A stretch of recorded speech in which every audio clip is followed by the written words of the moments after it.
% पे आके अटके हुए हैं और निश्चित रूप से 90 के ऊपर हम जा पाएंगे और हमारा प्रदेश भी जो है शिक्षित हो पाएगा।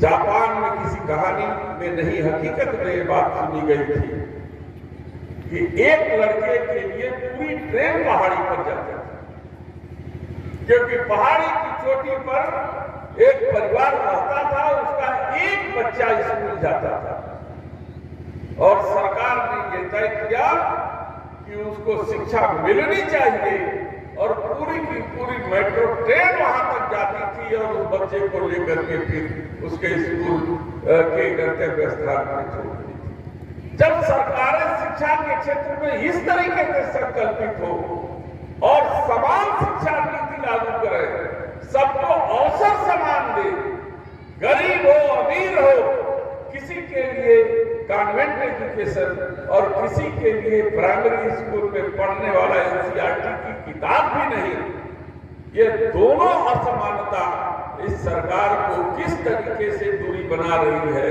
और सरकार इसी में उलझी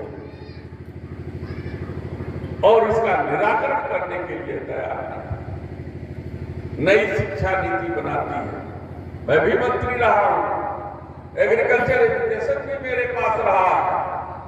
तमाम ऐसे बहुत से प्रोफेसर आते हैं और कहते हैं कि हमें कोई काम दे दीजिए, हमें कोई काम दे दीजिए। तो लोग काम दे देते हैं कि शिक्षा में सुधार कैसे किया जाएगा। तो 4-5 प्रोफेसर को टीम बना दी जाती है, वो बैठ करके जितना उनके अंदर फ्रस्ट्रेशन रहता है वो सब उतार देते हैं उसी रिसर्च में। जमीनी हकीकत से कोई मतलब नहीं और एक रिपोर्ट तैयार कर देते हैं और उस रिपोर्ट पर अगर किसी सदस्य ने सदन में उठा लिया कि सरकार ने क्या बताएगी कि आपने शिक्षा के क्षेत्र में कोई अध्ययन कराया है, तो सरकार को जवाब देना पड़ेगा। और फिर अगर किसी ने कह दिया कि उसे सदन के पटल में रखा जाए, तो उसे पटल पे रखा जाएगा और उसी में से कोई सदस्य कह दिया कि इतना रुपया सरकार ने खर्च किया है अध्ययन में, तो क्या सरकार इस नीति को लागू करेगी? तो गलती से भी अगर मंत्री जी ने आश्वासन दे दिया तो उनके द्वारा बनाई गई बुकलेट सारे समाज सब विद्यालयों में लागू हो जाएगा। आज उसी का परिणाम है कि न हम पुरानी पद्धति में चल रहे हैं, न नई पद्धति को एक्सेप्ट कर रहा है। ये हमारी नई पीढ़ी और पुरानी पीढ़ी का संक्रमण काल है और विचारों का जब संक्रमण हो जाता है तो उसमें बहुत सावधानी से समाज को आगे बढ़ना पड़ता है।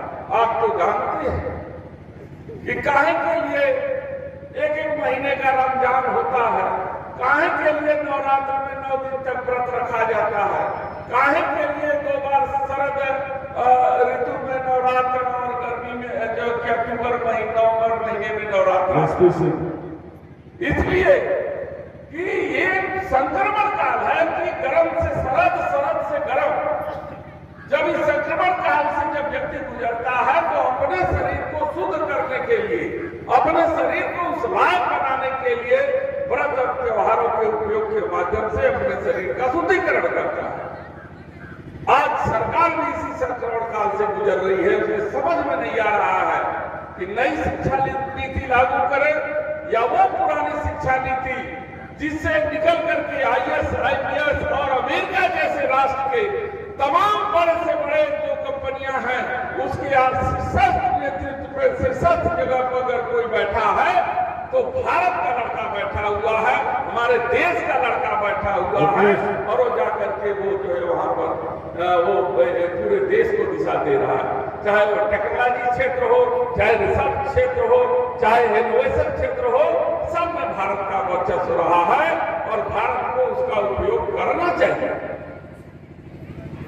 क्योंकि शिक्षा के क्षेत्र में हमारे महापुरुष आदरणीय लोकनाथ सिंह जी जुड़े हुए हैं, इसलिए मैंने इस शिक्षा के क्षेत्र में जिस तरीके की विसंगतियां हैं उस पर हमने थोड़ा वक्तव्य देने का काम किया। वैसे तमाम विभूतियों के मंच पे है लाल बहादुर शास्त्री जी, इनका अपना अलग ही योगदान था। बाबा कीनाराम के तो हम सब भक्त हैं, और उधर मां सरस्वती देवी के चरणों में हम सब यहाँ उपस्थित हैं। सब स्नातक विधायक बैठे हैं, आपका भी अभिनंदन है, स्वागत है, आप ध्यान दीजिएगा।